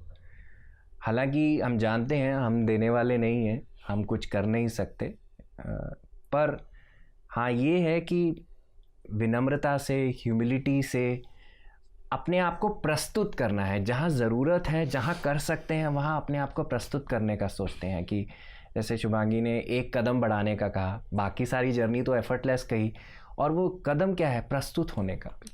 अगर आप वहाँ उस क्षण में, उस जगह पर अपने आप को प्रस्तुत करते हैं तो आपको कुछ नहीं करना है, फिर वो ऊर्जा आपकी तरफ से काम करेगी। तो आई थिंक ये हमारे लिए नहीं है केवल, मैं कहूँ कि हमारे बोलने से हम बहुत दिव्य हैं, और ऐसा नहीं है। हम सब दिव्य हैं, और अगर हम कर सकते हैं तो सब कर सकते हैं। कोई ऐसा नहीं है कि हम में से कोई अनोखा है, हम सब अनोखे हैं। We are unique in our own ways. ज़रूरत है केवल इस चीज़ पर विश्वास रखने की और खुद को प्रस्तुत करने की कि हाँ, हम आगे बढ़ सकते हैं। बिल्कुल। तो आई थिंक यही कंट्रीब्यूशन सुंदरम से हमारी लाइफ में रहा है, और सुंदरम ने हमें इंस्पायर कर रहे हैं, करते रहेंगे कि इस चीज़ को हम आगे लेकर चलते जाएं और दोनों अपना अपना रोल जो इसमें है दे पाएँ। That's what we feel. Wow, beautiful. मुझे पूरा विश्वास है कि इस उत्तर को जब लोग सुनेंगे तो वो चाहे कपल्स हों या नहीं हों, उनको बहुत प्रेरणा मिलेगी, और कुछ नहीं तो एटलीस्ट उनको एक सर्विस का सेंस मिलेगा कि सर्विस में एक्चुअली आना क्या होता है। तो अभी हमने आपका ये संसार में निर्वाण कैसे होता है इसका तो पूरा जर्नी हमने सुना, हमने आपकी पूरी यात्रा का अनुभव किया आपके साथ। तो अब थोड़ा सा यहाँ पे पासा घुमाते हैं, थोड़ा टेबल्स टर्न करते हैं, अब थोड़ा मज़ेदार चीज़ों पे आ जाते हैं, थोड़ा अपने श्रोतागण को ये बताते हैं कि जैसे आप संसार की बात कर रहे थे तो संसार में आप रहते कैसे हैं। तो अब हम क्या करेंगे, हम यादों की बारात की जो हमारा थोड़ा सा मुस्तरफ जाते हैं, यादों की बारात में आपको कुछ तस्वीरें दिखाएंगे जो आप ही की अपनी तस्वीरें हैं, आपके जो कुछ खास मोमेंट्स हैं, जो खास पल हैं, तो वो हम फ़ोटो आपको दिखाएंगे और आपको ये बताना है कि उस फ़ोटो जो मोमेंट था, वो जो एक पल था, वो क्षण था, उसमें क्या आपको फीलिंग आया। तो जैसे आप देख पा रहे हैं, ये जो आपकी ये फ़ोटो है, ये आप इसके बारे में कुछ बताएं। ये फ़ोटो आई थिंक 2015 की है, और ये हितेश के कज़न की वेडिंग पर थे हम, और हमने एक डांस परफॉर्मेंस हम लोगों ने प्रिपेयर किया था, तो ये उसी की है जब हम डांस कर रहे थे। तो जी राइट। इसमें कोई गूफी मोमेंट नहीं हुआ था आपका कि कोई गिर रहा है, कुछ संभल रहा है? रिहर्सल में हुआ था बहुत बारी, क्योंकि वो कभी मैं लेफ्ट की तरफ मुड़ जाती थी, वो राइट में होता था मुड़ने को, तो वो गूफी मोमेंट्स बहुत सारे रिहर्सल में हुए। बट हाँ, उस समय जो ये फोटो खींची उस समय नहीं हुआ। ये परफेक्ट आपका ये डांस था। सुपर। तो अब हम चलते हैं, और ये सॉन्ग कौन सा था? इससे पहले हम दूसरे फोटो पे जाए, कौन से सॉन्ग पे डांस किया? दिस वाज मैं तेनू समझावा की। Okay nice. तो इस फोटो के बारे में बताएं। ये पिक्चर जब शुभांगी ने ट्रेनिंग करी थी 2 days past life regression, doctor Newton, doctor Lakshmi यहाँ दिल्ली में आए थे, और तब मैं कर चुका था। तो आई थिंक शिवांगी की सर्टिफिकेशन मोमेंट है, तो सर ने मुझे भी बुलाया था और फिर हम सब ने ये पिक्चर इकट्ठे खिंचवाई थी। जी। इस फोटो के बारे में क्या बोलेंगे? ये मेरी वन ऑफ द, मैं कहूँगी, फेवरेट मूवमेंट है। और हम लोग गए थे, पहली वर्कशॉप हमने इस जगह पे, हमने बालाघाट है जगह का नाम, तो वहाँ पे हमने 2 days इनर चाइल्ड वर्कशॉप की थी। तो जब भी हम किसी प्लेस पे जाते हैं वर्कशॉप करने के लिए, तो हम वर्कशॉप भी करते हैं और एक्सप्लोर करना भी हमें बहुत पसंद है। मैं कहूँगी मुझे ट्रैवलिंग करना बहुत पसंद है, तो मुझे होता है कि आसपास के जो सीन्स हैं, वहाँ पे नेचर है, वहाँ पे जाएं, विजिट करें और लोगों से मिले, उनके कल्चर के बारे में जानें।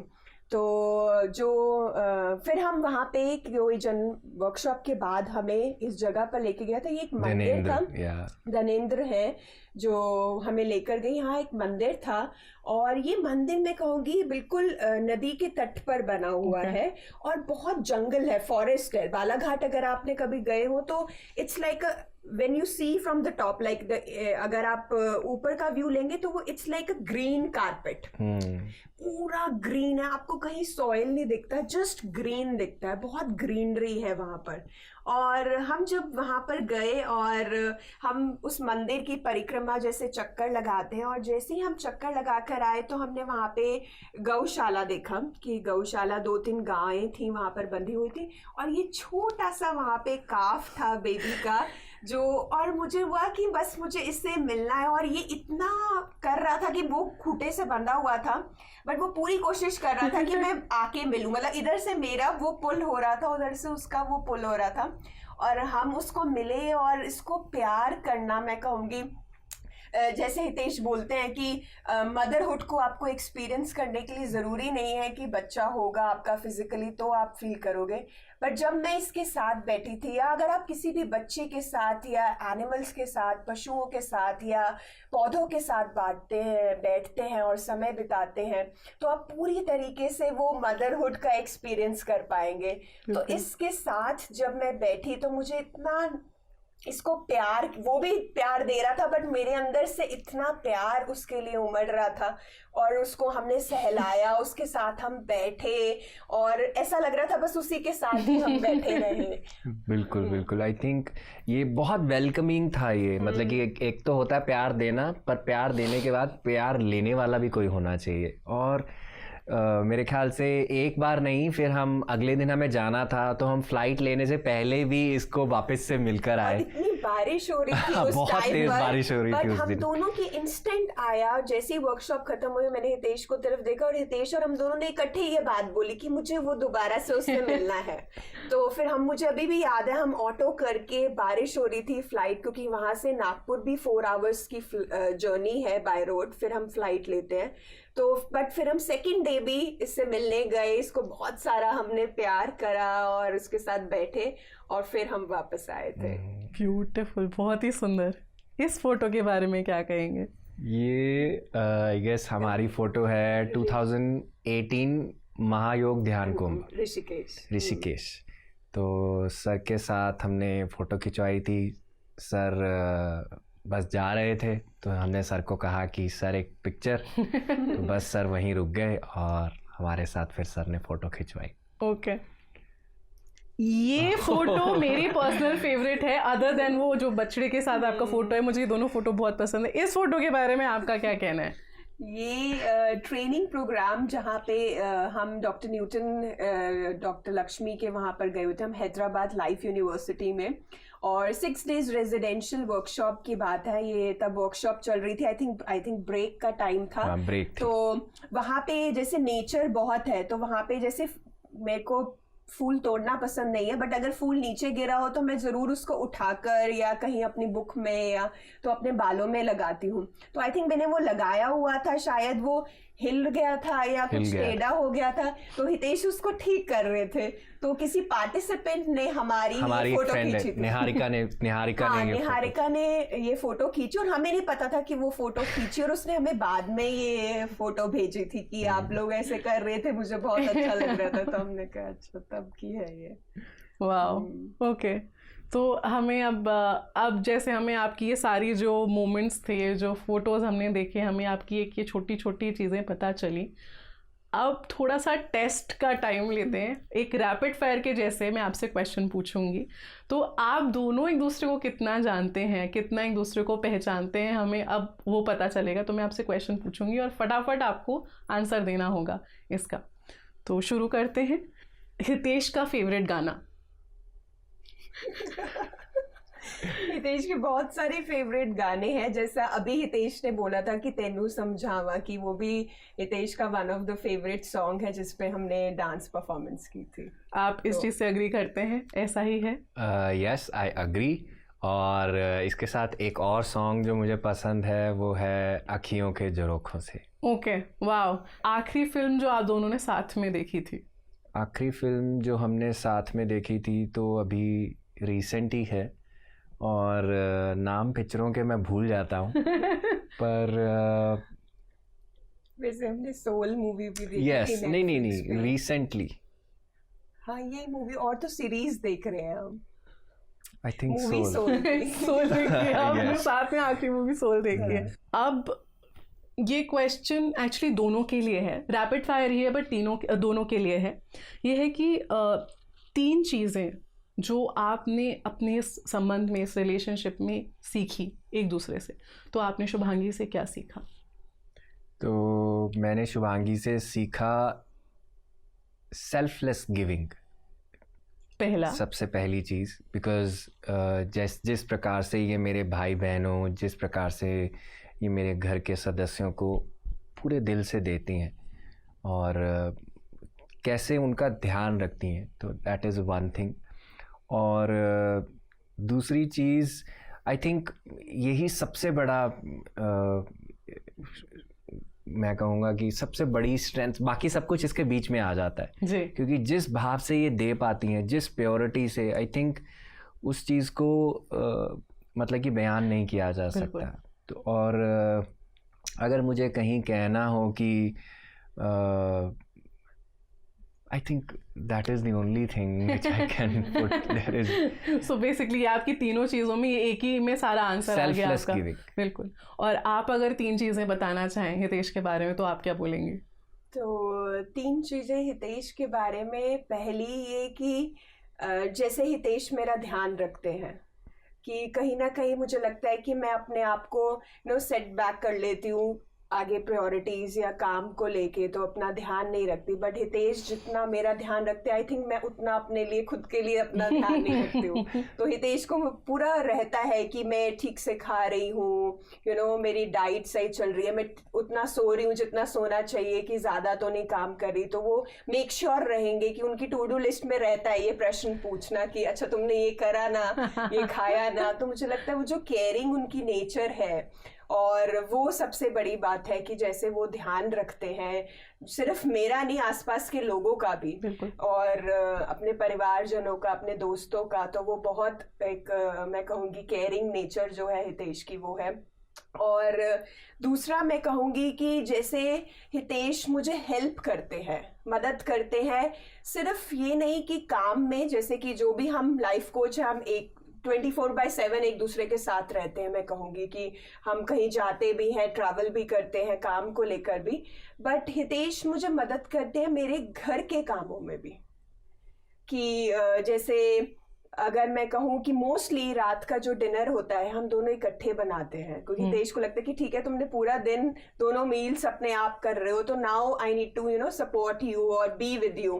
तो वो टाइम हमारा रहता है, तो वो उसमें भी मेरी मदद करते हैं, हेल्प करते हैं। कि रोटी बनाना हो गया, तो मुझे अगर पापा के घर भी जाना होता है तो मुझे ये फ्री हो रहती हूँ मैं कि हितेश है पीछे से, वो संभाल लेंगे। तो मुझे लगता है हितेश एक ऑलराउंडर पर्सनालिटी है, जो एक सोलमेट ढूंढेगा कि जिसको खाना बनाना आता है, जिसको स्टिचिंग भी आती है, जिसको आप कुछ भी बोलो, नॉट जस्ट सिंपल फूड, मतलब कि अगर आप इटालियन बात करो, नॉर्थ इंडियन बात करो, साउथ इंडियन बात करो, हर कुजीन हितेश को बनाना आता है। आप बस बोलिए और हितेश आपके सामने पेश कर देंगे। और तो खाने को लेके, स्टिचिंग को लेके, मतलब छोटी छोटी चीजें जो मैं कहूँगी कि हमें लगता है कि इक्वल जो पार्ट होता है, इक्वालिटी, कि ये नहीं कि हम एक ऐसी कम्युनिटी सोसाइटी में रहते हैं जहाँ पे बोला जाता है कि ये लड़कियों के काम है, ये लड़कों के काम है। बट मुझे अपने घर में रह के ऐसा नहीं लगता कि ये लड़कियों के काम है, ये लड़कों के काम है। तो हितेश मुझे पूरा सपोर्ट करते हैं, चाहे वो कुकिंग हो, यूटेंसिल क्लीनिंग हो, मॉपिंग स्वीपिंग भी कर देते हैं हितेश। तो वो झिझकते नहीं है इन कामों में कि नहीं ये तो एक फीमेल, बीइंग अ फीमेल आपका काम है। तो मुझे लगता है वो इक्वालिटी और ऑलराउंडर है हितेश को, सब कुछ आता है। मुझे नहीं आती स्टिचिंग, टेलरिंग, हितेश को वो भी आती है। तो आई थिंक ये क्वालिटी भी आप शुभांगी की ऐड कर सकती हैं, क्योंकि ये अपने आप को करती सब कुछ है पर अपने आप को पीछे रखकर बताती है। और जितना मैंने देखा है ऐसे चैलेंजेस होते हैं, अपने आप को कभी भी प्रूव नहीं करना चाहती किसी को, क्योंकि अगर आपको कोई कुछ कह देता है, आपको अपने अंदर से होता है कि मैं किसको कुछ उसके विपरीत कुछ कहूँ, अपने डिफेंस में कुछ कहूँ, पर मैंने शुभांगी को अपने आप को कभी भी प्रूव करते नहीं हुए देखा। और यही चीज़ मैं कहूँगा, मैं इसको कहता भी हूँ, हैंड पंप कहता हूँ इसे। हैंड पंप इसलिए क्योंकि हैंड पंप बाहर इतना सा दिखता है, बिल्कुल, पर अंदर उससे 100 गुना अंदर तक जाता है। तो इसका जो हैंड पंप वाला नेचर है कि मतलब कि बाहर नहीं दिखना पर अंदर उतना ही रहना, आई थिंक।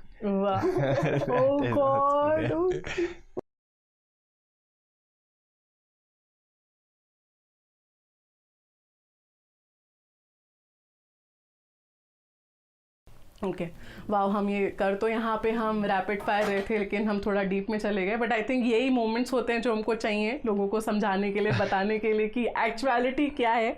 तो अब मेरा आप दोनों के साथ एक सवाल थोड़ा हम पिरामिड्स की तरफ जाके मुझे पूछना है आपसे कि आप दोनों को पिरामिड के 3 फायदे आप क्या बताना चाहेंगे? दोनों लोग अलग अलग, आप दोनों को क्या लगता है 3 फायदे?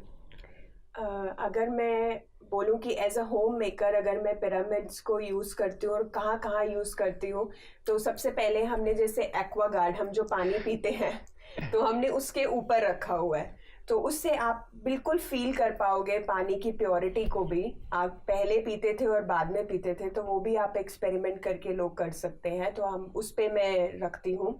और दूसरा कि हम जब ध्यान करते हैं तो हमने थेरेपी रूम में अपना जब हमने ध्यान करना शुरू करा था, तो जस्ट हमने एक wooden small pyramid, I think 2x2 का, ऐसे 3x3 का हमने पिरामिड अपने हैंग कर रखा था बेड साइड के ऊपर, तो हम उसके नीचे मेडिटेट करते थे। तो मैं पूरी फील कर पाती थी कि जब मैं बाहर without pyramid sitting under the pyramid meditate करती थी, और तब एनर्जी, मेरी ऊर्जा कैसी होती थी, और जब मैं उसके भीतर नीचे बैठ के मेडिटेट करती थी तो बहुत मुझे ऊर्जा में अपने खुद ही अंतर पता चलता था। बिल्कुल। और तीसरा जो हमने एक्सपेरिमेंट किया था, हितेश ने अपनी गाड़ी के अंदर हमें, जैसे कि फ्यूल अगर हम बोले एफिशिएंसी को, कि उसको जैसे कि हम ज़्यादा यूटिलाइज होती है फ्यूल हमारा पेट्रोल, तो हमने गाड़ी में लगाया था पिरामिड, तो उससे आई थिंक हितेश वो डिफरेंस देख पाए थे कि उसके अंदर भी हमारी गाड़ी अभी भी इनफैक्ट 11 इयर्स हो गए हैं हमारी कार को, और कोई भी ये नहीं कहता है कि ये इतनी साल पुरानी है। वाह। तो आप पिरामिड की ऊर्जा देख सकते हैं कि कैसे, मतलब बाहर के लोग आके आपको ये एक्सपीरियंस शेयर करते हैं कि ऐसा लगता नहीं है कि आपकी गाड़ी या आप सोचिए गाड़ी पे इतना असर है, तो अगर हम इंसान, इतनी जो कॉन्शियसनेस, इतनी चेतना है हमारे अंदर, तो अगर हम पिरामिड के नीचे ध्यान करें या पिरामिड के नीचे पका हुआ खाना खाएं, पानी पिए, तो सोचिए हमारे भीतर कितना कुछ बदलाव आ सकता है। वाह, बहुत सुंदर। आप कुछ भी इतने अमेजिंग एक्सपीरियंस में अगर ऐड करना चाहते हैं तो? मैं कहना चाहूँगा कि ऑब्वियसली एक पिरामिड हम अपने बेड साइड पर रखते हैं, और दूसरा एक मेरा जो एक्सपीरियंस रहा है कि अब तो मुझे पता नहीं है, पर पहले हमारे पास पिरामिड आई बैंड्स थे जी। तो मेरी उस वक़्त विज़न थी, मुझे दूर का थोड़ा सा अराउंड 1 के करीब मेरा विज़न था, बट दैट हील्ड। वाओ। तो वो मैं लगा के उसको मेडिटेट करता था, तो आई थिंक मैं इसके अंदर वो ऐड करना चाहूँगा। Wow, beautiful. मतलब आई थिंक यहाँ पे 2 चीज़ें हो रही हैं, पिरामिड की ऊर्जा और बिलीफ की शक्ति, दोनों जब मिलते हैं तो जो क्रिएट होता है दैट इज़ मैजिकल। बहुत ही बोलना चाहिए डिवाइन एक हैपनिंग होता है उसमें। सुपर। तो अब चलते हैं इसी से अपने दूसरे प्रश्न की ओर, और वो ये है कि ये दोनों के है तो अलग अलग एक फीचर, ये मतलब थोड़ा सा ऐसे थोड़ा चुलबुला सा प्रश्न है, जब आप दोनों ने तस्वीर देखी थी शादी से पहले, ऐसी एक फीचर, आपने तो बताया लंबे बाल और जो भी चाहिए था वो सब कुछ था, लेकिन एक फीचर जो टक दिखते ही लगा कि बस यही तो चाहिए था, मिल गया। एक होता है ना, एक्सटर्नल ब्यूटी भी अच्छी लगती है। तो आपको शुभांगी का क्या अच्छा लगा? शुभांगी, आपको हितेश का वो क्या एक फीचर अच्छा लगा? तो पहले आप बताइए शुभांगी का एक फीचर जो अच्छा लगा। मैंने तो बता दिया वैसे, हाइट एंड लॉन्ग हेयर। अच्छा। तो अगर फिजिकल अपीयरेंस में हो, वैसे तो it was the resonance as if I know her, मतलब कि मैं बहुत देर से जानता हूँ जी, बस। But physical was the long hair. Okay, आपके लिए क्या था वो? तो जैसे ही मैंने कहा, मैंने फोटो निकाली और हितेश की जैसे अभी भी स्माइल है और ये जो डिम्पल है, तो मुझे वो बहुत मुझे अट्रैक्ट फील हुआ, और मुझे वो स्माइल बहुत अट्रैक्ट हुई फिजिकली अगर मैं कहूँ, तो मुझे लगा वो स्माइल से और ये डिम्पल से मैं कहूँगी कि मेरे को बहुत ज़्यादा अट्रैक्शन हुई। ओके, सो डिम्पल ले गया दिल, सॉर्ट ऑफ चीज़ हो रहा था वहाँ पे। Very nice. ओके, सो अब इसके साथ हम अपने दूसरे प्रश्न पे जाते हैं। जैसे हम अभी खाने की बात कर रहे थे, तो यहाँ पे 2 प्रश्नों का एक प्रश्न, कौन ज़्यादा खाना खाता है और कौन ज़्यादा अच्छा खाना बनाता है? इस पे मुझे एक प्रश्न। मैं खाना खाता हूँ। नहीं, अच्छा खाना हितेश बनाते हैं for नहीं, sure। अच्छा खाना शुभांगी बनाती है। या तो यहाँ पे आप असली कौन अच्छा खाना बनाते हैं बोलते नहीं ये हो गया तो अलग, बट खाना ज़्यादा कौन खाता है? मैं। खाना अच्छा, तो यहाँ पे आप खाना ज्यादा भी खाते हैं और अच्छा भी आप ही ज्यादा बनाते हैं? हाँ, बिल्कुल बिल्कुल। हितेश ज्यादा अच्छा मैं अपना खाना कम खाता हूँ, जब शुभांगी बनाती है तो ज़्यादा खाता हूँ। अच्छा, ओके ओके, अपना भी खा लेता हूँ नहीं पर मैं कह सकता हूँ कि मैं ज़्यादा खाता हूँ। Okay okay. ऐसी अभी हम सिर्फ जैसे अभी सबको लग रहा होगा कि कितना तारीफ कर रहे हैं दूसरे का, बाप रे, ऐसी कोई एक चीज़ जो आपको इनमें कुछ कमी लगती है कि कुछ खामी है, ये कुछ खामी वाली चीज़ है, आपको भी बताना पड़ेगा हितेश के लिए कि कोई खामी है ये, इसमें सुधार लाया जा सकता है? खामी तो नहीं कहूँगा, पर हाँ ये कह सकता हूँ कि शुभांगी थोड़ी वॉचफुल रह सकती है, इस चीज़ को देख सकती है, ओवर गिव कर जाना, ओके, कि ज़रूरत से ज़्यादा दे जाना, देते रहना। ओके, और आप क्या बोलोगे? तो एक बात जिस पे हितेश थोड़ा काम कर सकते हैं, क्योंकि कभी कभी लगता है कि हितेश जब कुछ काम करते हैं तो उसी के अंदर चले जाते हैं, तो हितेश बियॉन्ड टाइम और स्पेस चले जाते हैं। और जब उस समय मैंने कोई बात कही हो और हितेश ने सिर हिला दिया हो कि हाँ मैंने सुन लिया है, और कुछ टाइम बाद मैंने वही बात पूछी कि अच्छा ऐसा हुआ था ना, ये कब हुआ था, ऐसा कब हुआ था, ऐसा कब का था, मतलब हितेश बहुत ज्यादा उस चीज में चले जाते हैं। तो मुझे लगता है कि थोड़ा उससे डिस्कनेक्ट करके आसपास के सराउंडिंग्स पे ध्यान दें कि क्या हो रहा है, बिकॉज कहीं ना कहीं हितेश वो ओवर चले जाते हैं अंदर ही बहुत ज्यादा गहराई में चले जाते हैं, बियॉन्ड टाइम, और मतलब वर्ल्ड में नहीं रहते, फिर वो वर्ल्ड की जो लिमिटेशन है में रह जाते, वो outer space I can relate to this. I can relate to this experience. So I feel you right now. मैं आपको फील कर पा रही हूँ आप क्या कह रहे हो। अच्छा, अब ना हर और हिम कर रहे हैं, ये रैपिड फायर, ये इसमें बिल्कुल आपको टक टक टक टक जवाब देना है। अनबन में सुलह पहले कौन करता है? वाह, ओके, तो बिल्कुल एकदम परफेक्ट, ऑन पॉइंट। ओके, कौन ज्यादा ध्यान करता है, मतलब ध्यान एज इन कौन ज्यादा मेडिटेट करता है? ओके, कौन ज्यादा, ओके, कौन आसानी से डिसीजंस ले लेता है? थोड़ा यहाँ पे थोड़ा ओके, मैं बहुत आसानी से लेती हूँ। अच्छा, ओके ओके, आई थिंक अच्छा, मैं बहुत आसानी से absolutely. लेती हूँ यार, मैं इतना क्योंकि मैं holistic view में देखूं, Shubhangi, she is much simple in reaching यार, to- I'm very simple, reaching मैं to. लॉजिक माइंड लगाती हूँ। तो चलो, एक में बोला कि नहीं ठीक है मैं करती हूँ, हाँ, मैं करती हूँ, True, थोड़ा true. true. Super. I correct it. Okay, तो आप दोनों में मुश्किल बातें करने की पहले कौन करता है? ओके, आप में से ज्यादा एडवेंचरस कौन है?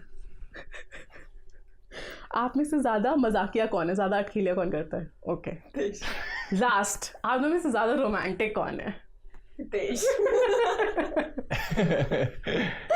ओके, ठीक है, तो मैं अब आपको 3 शब्द दूंगी, उसको आपको एक वाक्य में बताना है, दोनों को अलग अलग बताना है। प्रेम।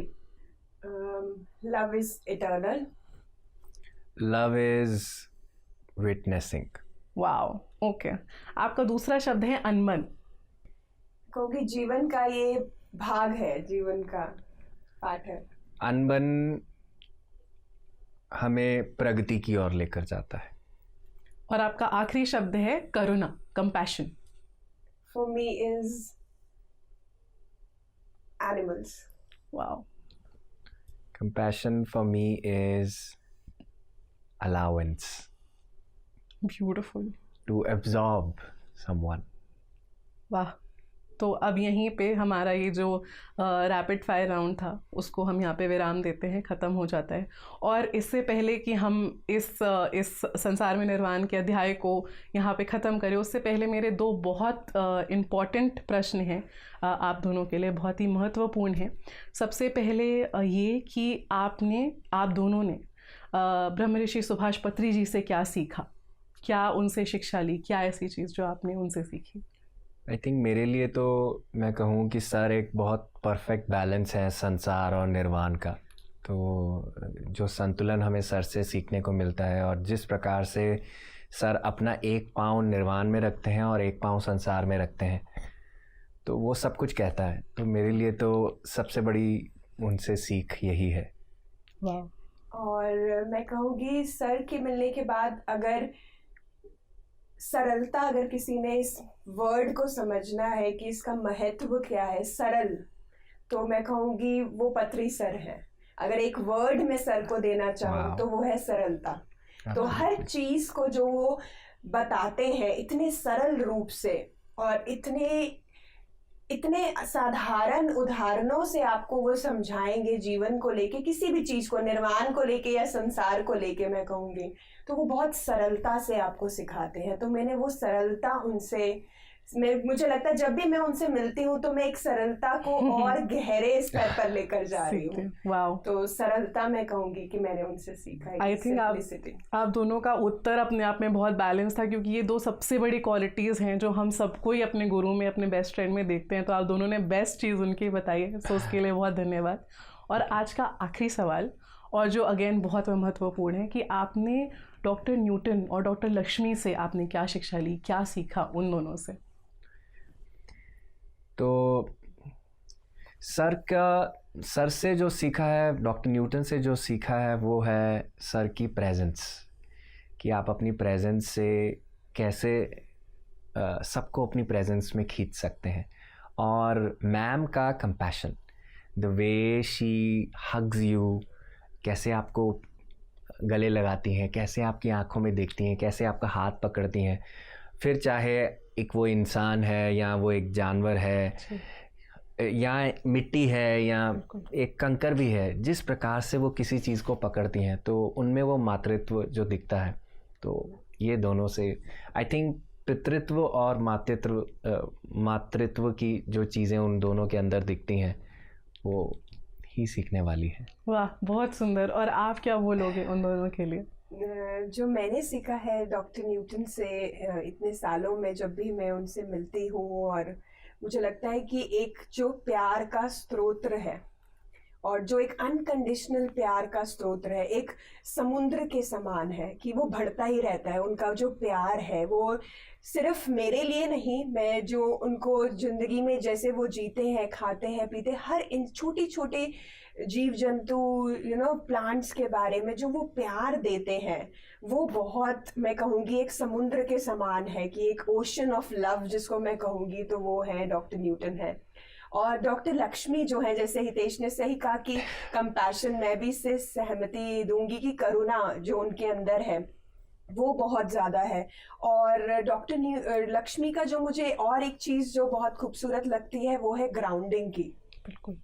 कि अगर आप उड़ रहे, उन्होंने हम दोनों, अगर मैं कहूँगी ये दो पंख हैं जो पथरी जी और डॉक्टर न्यूटन, डॉक्टर लक्ष्मी ने हमें दिए हैं उड़ने के लिए, तो और साथ में वो उड़ान के साथ वो ग्राउंडिंग की भी ज़रूरत होती है कि आप संसार में भी रहें, जैसे संतुलन बना के रखें कि कहीं अगर आप अध्यात्म में इतना बढ़ रहे हैं।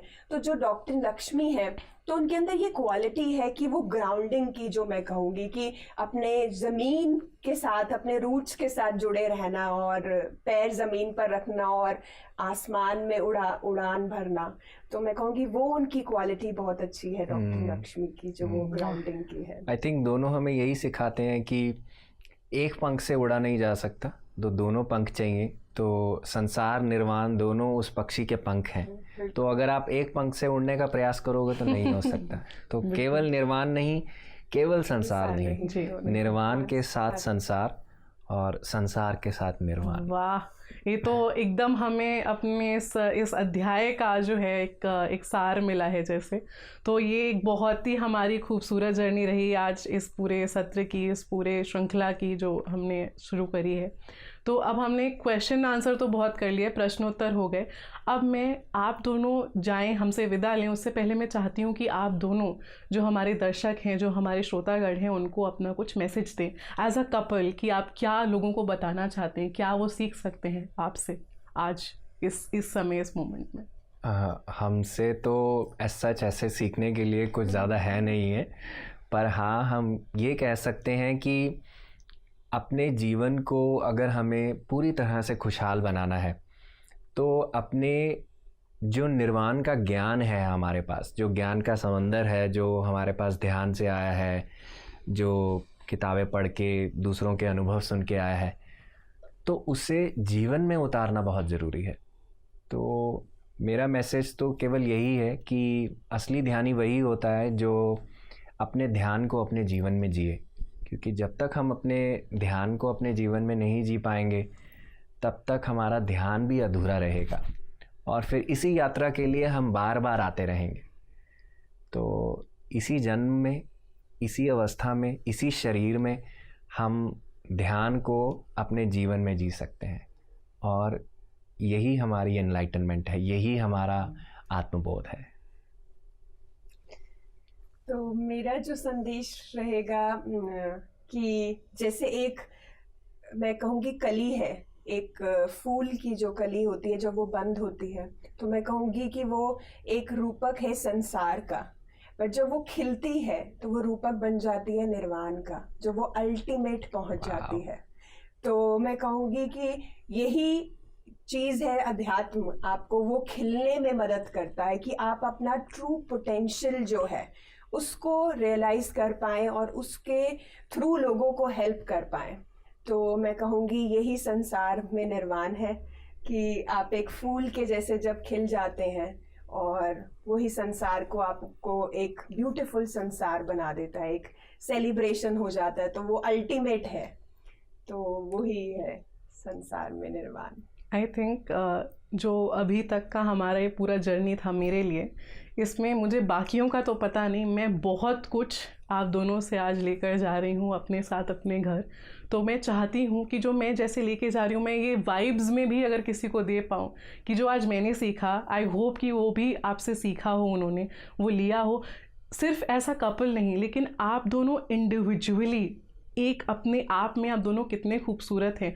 भला ही आप दोनों एक दूसरे के साथ रहते हुए उसमें बात कर रहे थे, बट जो आप दोनों की पर्सनैलिटी इंडिविजुअली जो खिल कर आई, तो मैंने वो देखा आंखों से अपने। एंड आई थिंक यही मेरे लिए आई थिंक अगर संसार में निर्वाण देखना है तो ये है।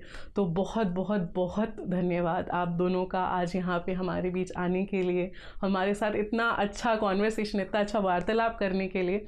और इसी के साथ मैं आपसे विदा लेती हूँ और मैं चाहती हूँ कि आप ऐसे ही हमारे साथ पीएमसी हिंदी के साथ जुड़े रहें, हमारे बीच आते रहें, लोगों को ऐसे ही मुस्कुराहट बांटते रहें और सिखाते रहें।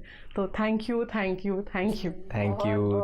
राधिका, थैंक यू हमें यहाँ आमंत्रित करने के लिए। आपका बहुत बहुत धन्यवाद। Thank you. तो आज हमारे बीच थे पिरामिड मास्टर्स हितेश और शुभांगी वशिष्ठ। मुझे पूरी उम्मीद है कि जिस तरीके से मैंने उन दोनों से उपहार स्वरूप इतनी सुंदर चीज़ें सीखी, इतना मस्ती किया, इतना कुछ इतना हंसा बोला बात किया, तो आप लोगों ने भी वो सारे गिफ्ट्स, सारे उपहार उनसे लिए। हमने आज ना सिर्फ सीखा, हमने साथ में हंसा, थोड़े भावुक पल भी एक दूसरे के साथ साझा किए। और यही है संसार में निर्वाण, यही इस श्रृंखला का उद्देश्य है कि हम लोगों तक ये बात पहुंचाएं कि इस संसार में रहकर भी निर्वाण कैसे ले सकते हैं, कैसे संसार को पूर्ण रूप से उसका सारा आनंद उठाते हुए एक निर्वाण की स्थिति में जाया जा सकता है। तो मैं ऐसे ही कपल्स, ऐसे युगल्स से आप लोगों को मिलवाती रहूँगी। राधिका यहाँ पर आपके लिए प्रस्तुत होती रहेगी। बस मेरी आपसे एक छोटी सी गुजारिश है कि बने रहिए पीएमसी हिंदी के साथ, इसके हर एक कार्यक्रम के साथ, क्योंकि बहुत कुछ है जो हम आपको देना चाहते हैं, बहुत कुछ आपसे बांटना चाहते हैं। तो पीएमसी हिंदी में बने रहने के लिए, इसको देखने के लिए, हमारे साथ यहाँ पे रहने के लिए आपका बहुत बहुत धन्यवाद। नमस्कार।